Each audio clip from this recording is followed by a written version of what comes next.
Depuis dimanche, c'est ici qu'il se trouve. Un hôpital pour prisonniers tuberculeux à quelques 200 km de Moscou. La colonie pénitentiaire IK3, un camp de concentration de torture selon l'un de ses alliés. Alexeï Navalny, l'opposant numéro 1 du Kremlin, y poursuit sa grève de la faim. 3 semaines déjà, dans des conditions qui ne rassurent pas davantage ses soutiens, notamment ses médecins venus en force et refoulés.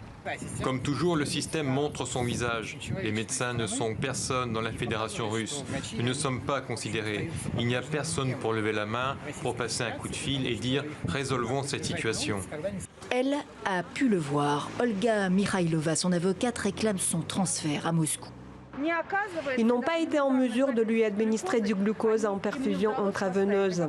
Il doit être transféré dans un hôpital civil à Moscou pour recevoir toute l'aide nécessaire et l'empêcher de mourir ici.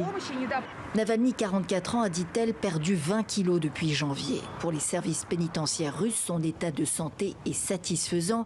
Washington met en garde Moscou. Nous tenons la Russie et Moscou responsables de tout ce qu'il peut arriver à M. Navalny, car ils sont responsables de la détérioration de son état de santé. Nous les appelons à autoriser un accès à des soins nécessaires et indépendants immédiatement.